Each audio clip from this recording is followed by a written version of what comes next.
you've done everything right. You went to college, you got a good job, you've worked hard and gotten promoted, but you're still living paycheck to paycheck. And the same is true for most of your friends, and all of you want to know why in the hell it seems to be impossible to get ahead. How can it be that the American dream is dead? How is it possible that the boomers could buy a house with a stick of chewing gum and some matchsticks, and you've been forced to give up on ever owning a home? Welcome to the world of inflation, where your money is worth less every year, no matter how hard you work. I am Tom Bilyeu, and today I'm going to help you understand why inflation feels like your wallet is being dry humped by the Grinch, and most importantly, what you can do about it. And what you can do about it is the important part here, because even if the game is rigged, you can learn how it's played and you can still get ahead. First, a definition. What is inflation? Simply put, inflation is prices going up over time. But while some would have you believe inflation is good or a natural law of the universe, the reality is that long-term inflation rips countries apart from the inside by stealing your purchasing power and incentivizing the accumulation of debt at the individual and governmental levels. It is the great deranging force that makes you want to adopt a boomer just to drown them in the bathtub. Now, I'll explain how in a minute, but I'm telling you right now, once you see that inflation is the primary method by which wealth is transferred from the poor and middle class to the wealthy, you cannot unsee it. And that's why I talk about this on an endless loop. Now listen, inflation is not the only problem, but it is the biggest problem, so it's going to be my focus today. Now, if inflation is the price of things going up over time, why do I call it government-approved counterfeiting? Because of the underlying thing that causes the prices to actually go up. And what is that underlying thing? The government printing money out of thin air so that they can spend more money than they bring in taxes. Now, why would they want to do that? Because then politicians do not have to get you to vote for a tax increase when the bill comes due for all the things that they promised to give you. Politicians, by nature, are in the business of both governing and getting reelected. And to get reelected, they have all universally, all throughout human history, realized that promising to give you free stuff is the very thing that's going to get them reelected. The bad news is that there really is no free lunch. But what you're living through right now is that you really can make someone else pay for a huge portion of that lunch. Here's how it works. When the government prints money out of thin air, each dollar becomes worth a little bit less. Think of it this way. It's like pouring some coffee into a giant mug. Every bit of water you add to the mug dilutes the coffee. That's why the government can't just print a ton of money and make everyone a billionaire. That would be the equivalent of pouring a tsunami of water into a thimble full of coffee. It's what's known as hyperinflation, and it makes money worthless. Just as too much water would make it impossible for you to taste the coffee, too much money makes it impossible to buy anything. It is the great irony of this grand counterfeiting. The money ultimately has no remaining value. You can think of it another way. If there is one pizza for sale and everyone has $100, maybe people are willing to pay $10 for the pizza. But what if there is only one pizza still, but everyone now has $1 billion? How much would they be willing to pay for that same pizza? Millions? It's certainly possible as a percentage of the money that they have. And that's why you can't print more money unless at the same time you add a corresponding amount of things that people want to buy. Now, I can hear you saying, yeah, but Tom, we're only talking about 2% inflation. Why should anyone be scared of that? If I get all of my free stuff promised to me by the politicians in their bid to get reelected, why should I care about the government printing 2% new money? And the answer is, very simply, compounding. Compounding interest has been referred to as the eighth wonder of the world. Here's why. 2% annual inflation in just 5 years will steal almost 10% of your purchasing power. In 10 years, that number jumps to nearly 20%. So while you'd still see $100 in your bank account, that $100 after just 10 years would only buy $80 worth of stuff. Also, 2% is just the target. According to Trueflation, the real compounded interest rate over the last 5 years alone was over 25%, thanks to unprecedented deficit spending and printing by the government. To all of the people that will have you believe that money printing is not the cause of inflation, I say this: there are studies that show a 0.9 correlation between money printing and inflation. 1 would be perfect correlation. We're at 0.9. So we are but 1/10 of a point off from there being a perfect correlation between money printing and inflation. I think we have found the smoking gun. More money in the system means higher prices, period.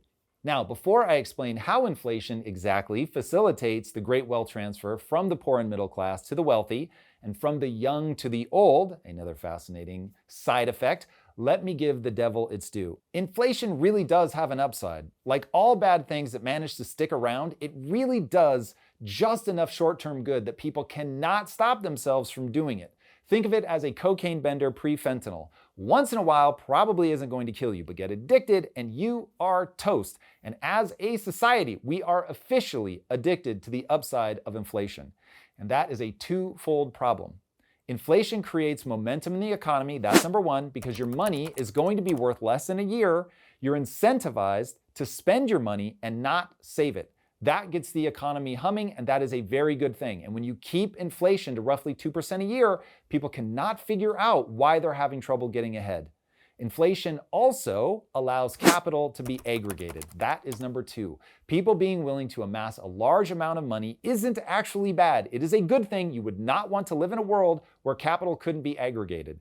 That's beyond the scope of this video, but I'll just say this. All of the cool stuff in your life, like your computer, the AC that's keeping you right now either warm or cool, your iPhone that you're probably listening to this on, and the internet itself, are all the result of someone making enough money that they could take some crazy risks and fund insane projects that have en masse led to good things. Now, those things sound pretty good, I assume. So what's the problem, right? That's the question. First and foremost, it is immoral to secretly take people's money. Taxes are one thing, vote for what you believe in, but it's something else entirely when the government prints money, racks up huge deficits, which is the same as raiding the bank accounts of future people, and then distributes the raided funds in a way that makes the rich richer and the poor poorer.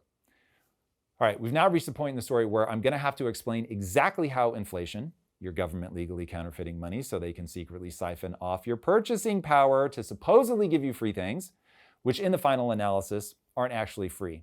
They're just reaching into your wallet and taking the money without having to ask your permission. Imagine this. Your rich friend, let's call him Gov. Your rich friend Gov invites you out to this incredible free lunch. He likes you, really wants you to like him, so he says he's going to throw a lavish bash in your honor. It's going to be insane. You do not want to miss this. Absolutely decadent. And did he mention that it's all free?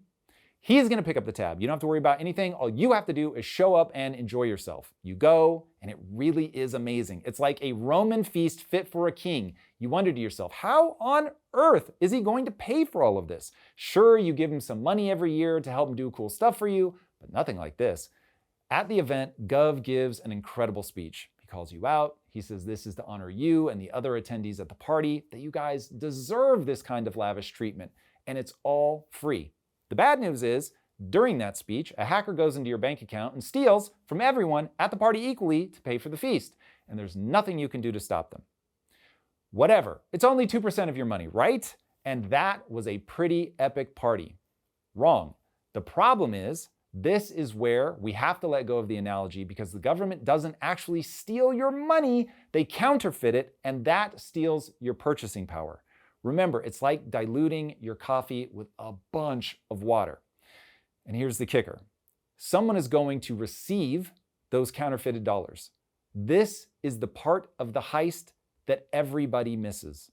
The counterfeited dollars might not be worth a full dollar, but they're still worth a lot. And someone is going to benefit from those. And it's going to be unevenly distributed.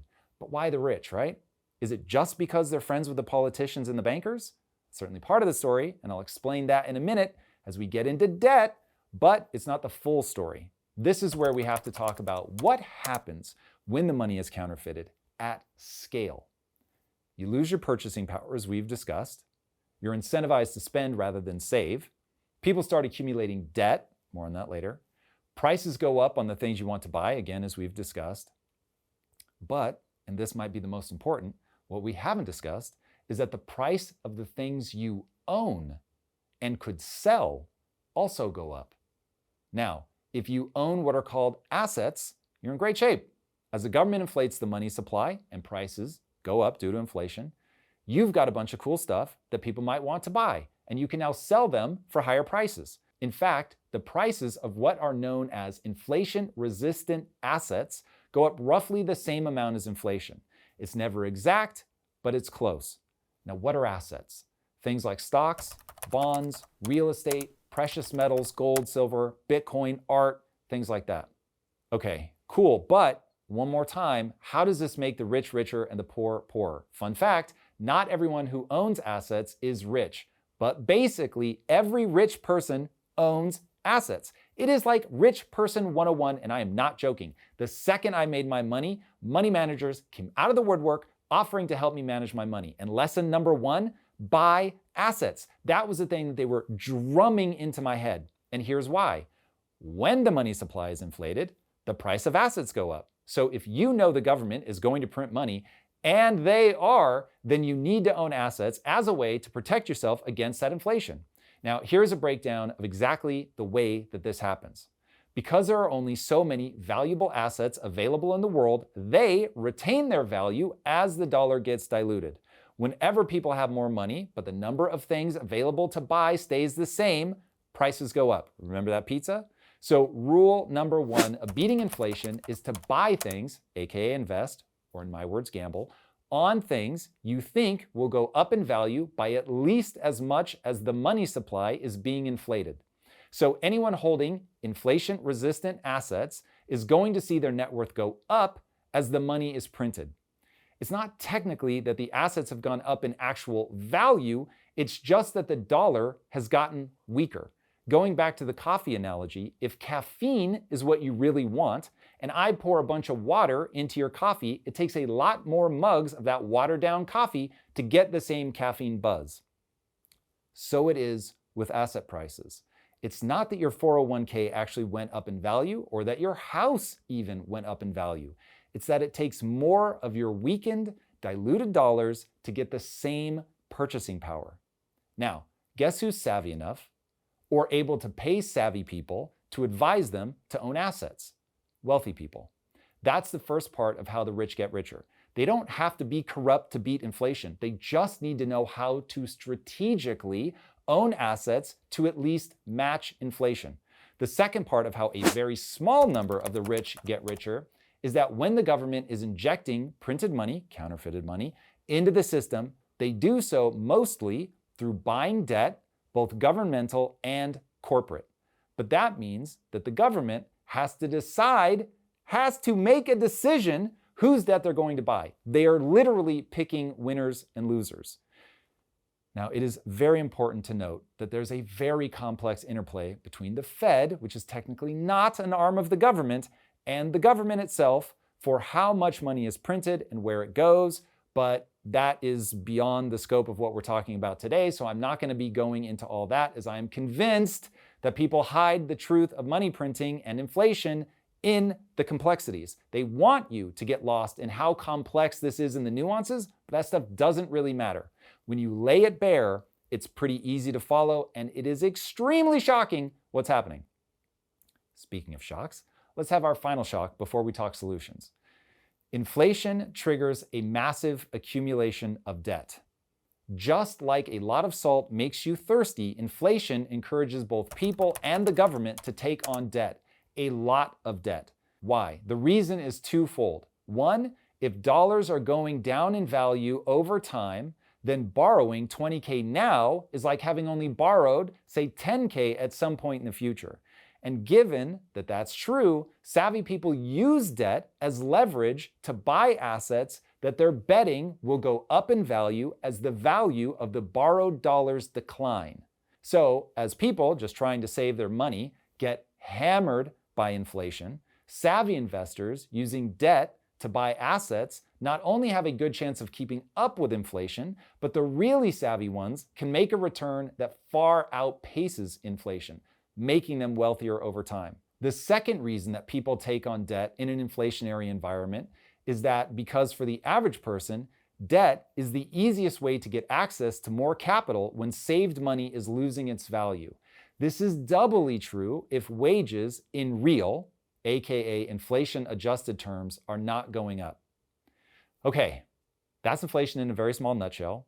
Now, what do you do about it? We'll get back to the show in a moment, but first, I have an important message for anyone who owes back taxes or has unfiled returns. If you get a knot in your stomach every time you think about the IRS and dread what might happen if they come knocking at your door, you need to listen. Tax Network USA can help. These aren't just tax people, they're problem solvers. They've got a direct line to the IRS, they know exactly how to navigate the system, and they've already resolved over $1 billion in tax debt for people just like you. Whether you owe $10,000 or $10 million, they've got the expertise to settle your tax problem in your favor. Don't let tax trouble hold you back. Face it head on and let Tax Network USA help you put it behind you for good. Call Tax Network USA today at 1-800-958-1000 or visit tnusa.com/impact. Again, that's 1-800-958-1000 or go to tnusa.com/impact. This is a paid advertisement. And now let's get back to the show. Here it is. First, understand the game you're playing. Re-watch this video. Pursue a deeper understanding of how money printing, assets, debt, and the social unrest that people are feeling right now because they cannot get ahead all work together. Next, remember your money is being inflated away. It does not matter how many dollars you have in the bank, it matters how much stuff you can buy with that money. Always think of your money in what's known as real terms, not nominal terms. Real terms just means adjusted for inflation. Nominal means not adjusted for inflation. So yes, you have $100 in your bank account, but it only buys $80 worth of stuff. A really good calibration is the cost of energy in dollar terms. Energy is arguably the most important thing you will buy that isn't directly related to your safety and survival. And honestly, many of the things related to your safety and survival are tied to energy. If you benchmark your purchasing power against, for instance, how much oil it will buy, you'll have a very good barometer of where things actually stand. I know most people won't do that, but it is a good reminder that it doesn't matter if you have $1,000 in your bank account if the cost of gas is too high, as that affects virtually everything else in the economy. You need to shift your thinking from assets are a nice to have to assets are a must. You have to find a way to save money that won't be devoured by inflation. Or, as savvy people say, you need an inflation-resistant way to store your wealth. Get involved in the stock market. But remember, it's risky. Investing is best understood as gambling. Now, people absolutely hate it when I call the stock market gambling, but it is indeed gambling. I'm not saying it's bad, it's great. The financial markets are incredible. They're a miracle. All I'm saying is that when you invest in the stock market, or any asset class, you're taking a risk. You're placing a bet that its future will be better than its present, and someone will buy them from you for more than you paid. If that was guaranteed, though, the system wouldn't work. In fact, the only reason you get a return on your investment is because you are taking a risk. If you weren't, there would be no return. And to my point, that the stock market is best understood as gambling, the literal Oxford Dictionary definition of gambling is to take risky action in the hope of a desired result. To push it even further, investing in the stock market is gambling at two levels. One, as the definition says, you're taking a risk for a desired result. And two, public company stocks are not based on fundamentals. I don't care what anybody tells you. They're priced based on human sentiment. Recently, the stock market saw the biggest single day swing. It moved by $1 trillion in a single day based on news, just news, that DeepSeek, an AI company, may indicate that NVIDIA won't be worth the same in the future as it is today. Nothing changed in the fundamentals of NVIDIA's business. It was pure speculation about the future of NVIDIA's business, and not even quite that. It was pure speculation about how people will feel about NVIDIA's future business, which is another way of saying that the sentiment changed. And the stock market is all about placing bets on which way the sentiment will change. Because believe it or not, you can actually make a lot of money betting on a company doing worse in the future. But that is definitely a story for another day. I want to say it one more time. The stock market is incredible. I love it the most. I am very, very glad that it exists. I believe strongly that not only should people be able to invest in the stock market, they should be able to gamble on any legal activity that they want. I further believe that the US stock market has contributed massively to America's economic might. I just don't think people should be put in a position where they're forced to place bets on any asset in order to keep up with the government stealing their money through inflation. Now, if you're looking for the lowest risk way to store your wealth, that's short-term US Treasuries. As long as the yield that they provide is close to the rate of inflation, you can keep up by owning an asset backed by the US government. The Treasury yield, in fact, is literally known as the risk-free rate of return. If you're looking for a simple, manageably risky way to store your wealth, index funds can also be useful. If you really want to get fancy and try to capture more upside, have a chance of significantly beating inflation, but still you want to keep your risk tolerable, read up on Ray Dalio's all-weather portfolio. The TLDR is to hold assets in 12-ish uncorrelated asset classes. He makes it sound pretty simple, but I think the average investor is not going to learn enough to pursue this strategy, but Ray has been insanely successful in the markets. And this is a strategy he said he would recommend to his own family if he wasn't around to help. All right, for those of you wondering what I personally do, I'll tell you, but this is aggressively not financial advice. I'm good at making money, but very dubious at investing. It's also important to note that this is a snapshot as of the moment when I recorded this video. I may change things at any time, but for now, the bulk of my investments fall into the following 5 asset classes. 1, short-term treasuries, for reasons I explained previously. 2, equities, aka the stock market. 3, Bitcoin. 4, real estate. And 5, my businesses, which has been my most lucrative investment to date, betting on myself. All right, that is the truth about inflation.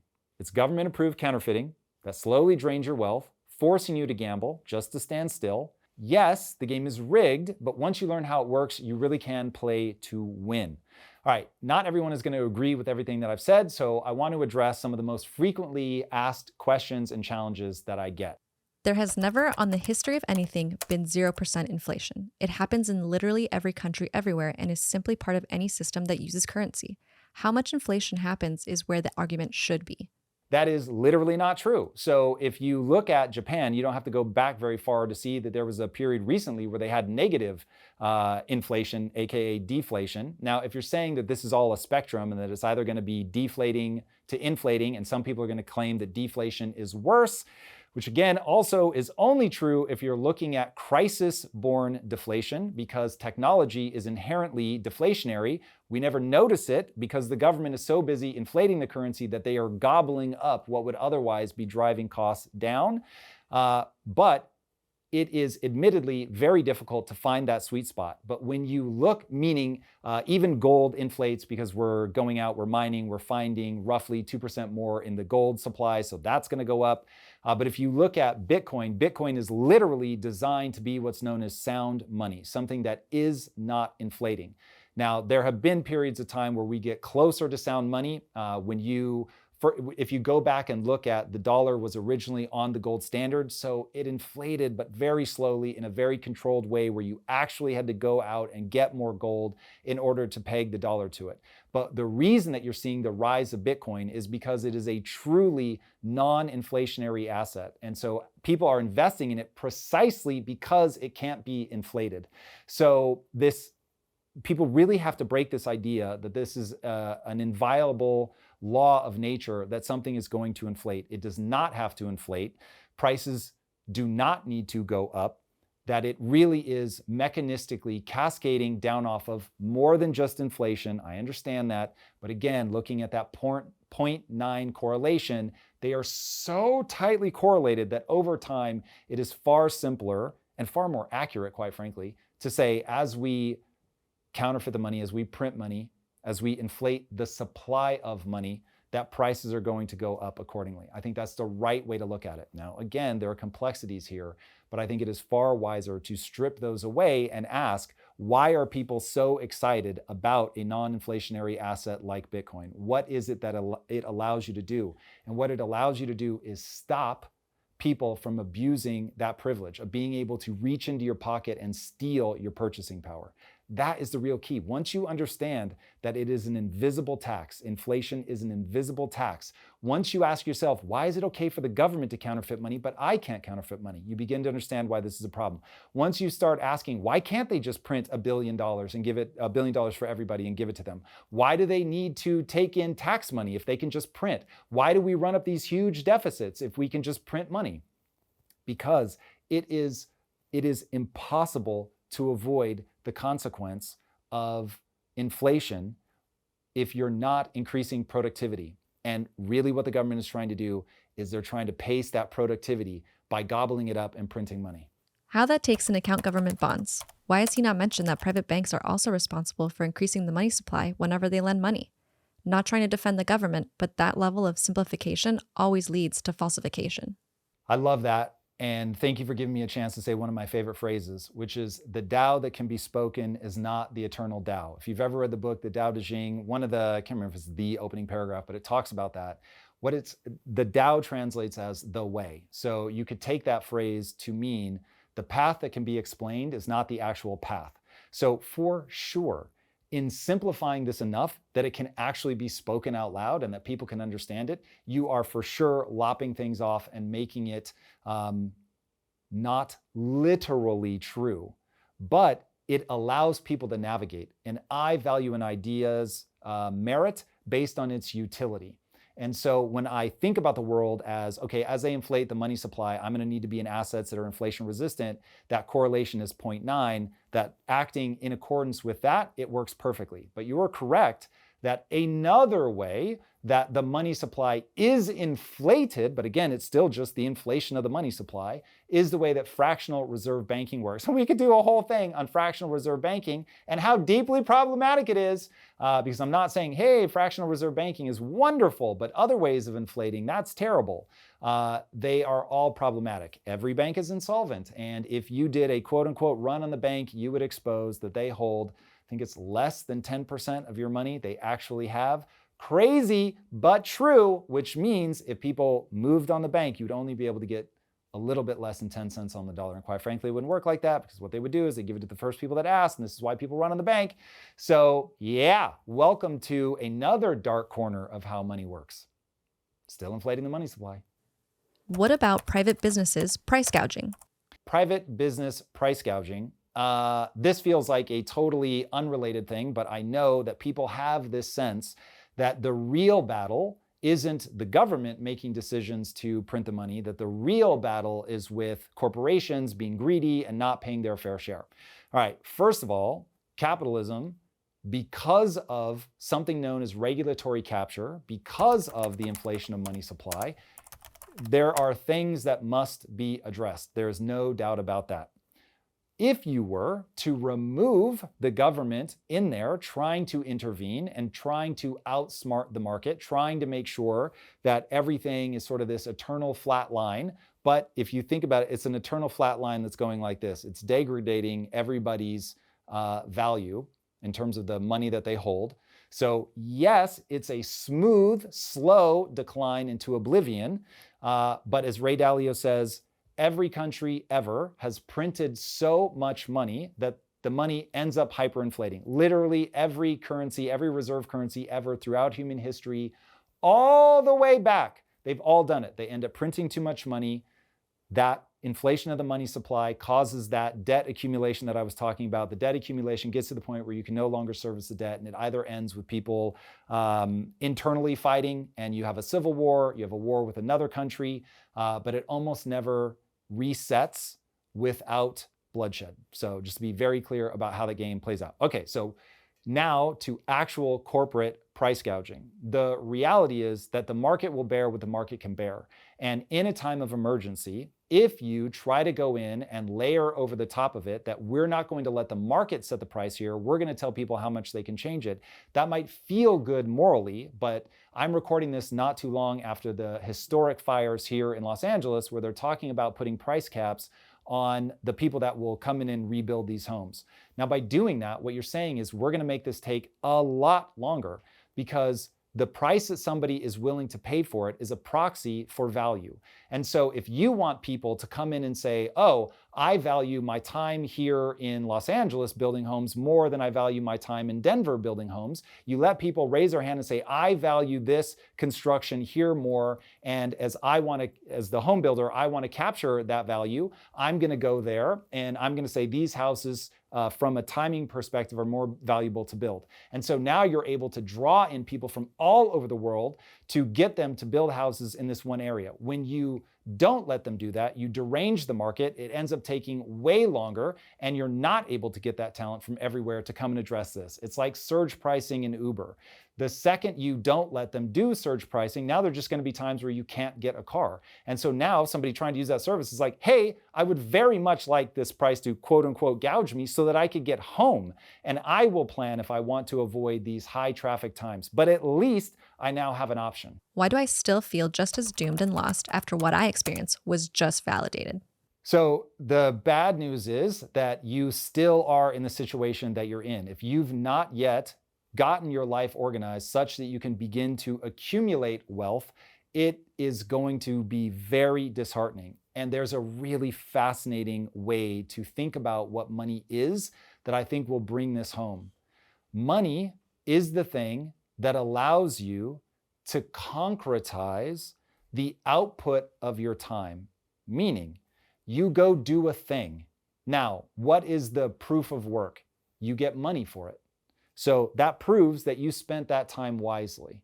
Now, when you spend that time wisely, you get that money, but it's devalued over time, you're never able to get ahead. And so there's a sense of like, this is futile. Why am I working this hard? Why am I trying to be smart? Why am I being disciplined and dedicated? This doesn't make sense. Like, no matter how hard I work, I'm getting myself in trouble. And don't get me started on education and debt for education and all that, which puts people behind the eight ball before they even begin. But all of that is the thing that leads people to feel like, yo, this is futile, because I am not able to capture the value of my own time. I'm putting it into a leaky bucket. And once you start rearranging your life and saying, okay, look, I don't like the way that I feel right now. The system feels very broken. But I'm going to set that emotion aside, because there are structural things that I can do with my life that I just outlined in the previous section of the video to make sure that I'm transferring that proof of work into an inflation-resistant asset that over time is going to allow me to sidestep the ravages of inflation.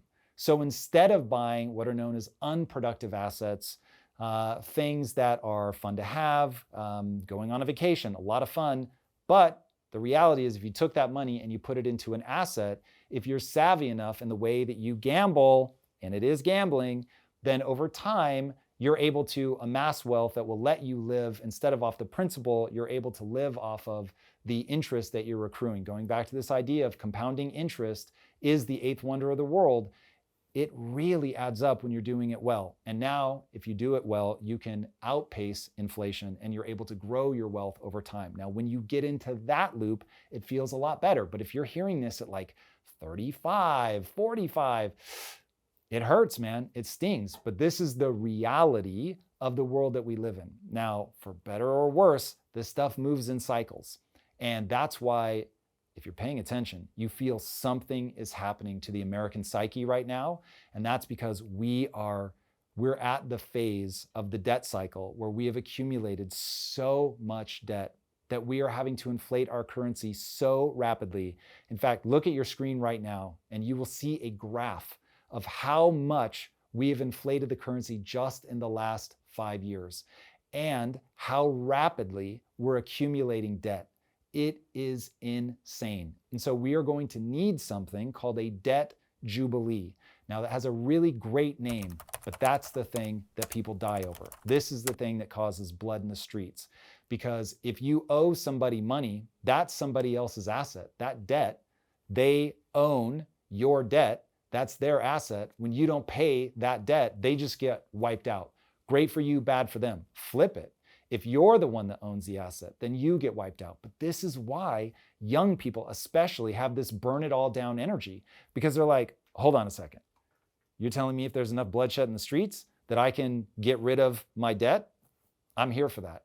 And that is how this all ends up, just in heartbreak, devastation. And look, I don't want to fearmonger, but I'm just telling you, throughout history, the number of times the cycle is played out, and it ends so frequently. It's not 100% of the time, but boy, oh boy, is it frequent that it ends in civil war, external war, bad things, or cataclysmic debt restructuring via a massive recession or depression. Now, a recession would be far preferable to kinetic war, but you don't get to the other side of where we're at without one of two things. And here is your ray of hope: the pain or productivity. Remember, I said that the reason that the pizza ends up going up in cost is because people are getting more money, but they're not getting more pizzas. But what if you created more pizzas? What if instead, if there's 4 people fighting over one pizza, we give them a bunch more money, but let's say that we give them 10 times more pizzas than we give them money. Now the cost of the pizza actually goes down. So that is the promise of innovation. This is why I'm obsessed with 2 things: finance and how money really works, and AI. And I'll throw in deregulation just for spice. If we can get the US economy, if any country can get their economy growing at a level of, say, instead of 2%, you're growing at a level of 4 or 5%, now all of a sudden you can drive your debts down because you're so productive. And so AI really is the great hope for this generation, that AI makes good on the promise and all the hype that we believe. Because if AI can come in and drive energy costs down, if AI can come in and make goods of basically every ilk cheaper and cheaper and cheaper, now all of a sudden we can really get the economy humming. Things cost a lot less. People's quality of life goes up. So you deregulate, you get businesses far more productive, you get the economy humming, you get innovation from AI driving energy costs down, driving labor costs down. And now all of a sudden you could have, you could be one of those few societies that managed to get that debt jubilee, not through violence, but through innovation. And that is my hope. And that's why, man, if you hang on this channel long enough, you're going to hear me talk about those 2 things on a loop. Those 3 things. You're going to hear me talk about finance, the regulatory environment, and the grand hope of AI. All right, everybody, stay safe out there, boys and girls. Lean into innovation, learn how the game works, and play to win. Until next time, my friends, be legendary. Take care. If you're a business owner looking to scale, I can help. I assume you're here because you know the world is a freakishly complicated place, but with the right rubric for decision making, you can navigate even the most complex problems well. After scaling my last company to $1 billion exit, I knew I had a winning formula, something I call the physics of progress. It works in any industry, in any economic climate, bull market, bear market, doesn't matter. Every complex problem can be solved if you know how to approach it from first principles. In the end, that's how you avoid getting trapped in plateaus. Think about the biggest challenge facing your business right now. Maybe your revenue drops every time you step away. Maybe your industry is affected by tariffs, or your business partner is holding you back. Maybe your marketing is no longer working, or you hate social media and everyone tells you that's where you have to be. These problems can seem impossible until you approach them from first principles. That's exactly what I teach inside the $1 Billion CEO program. I'm only working with a select group of entrepreneurs right now, but if you've got a real business and are looking to scale, apply now. Visit impacttheory.com/scaling or click the link in the show notes to apply. Again, that's impacttheory.com/scaling. If you like this conversation, check out this episode to learn more. To me, the economy is like a chessboard. Once you see where all the pieces are, you can get a sense of where you are in the game and what is most likely to happen next in the near term. As you look at the set piece right now of a right-wing populist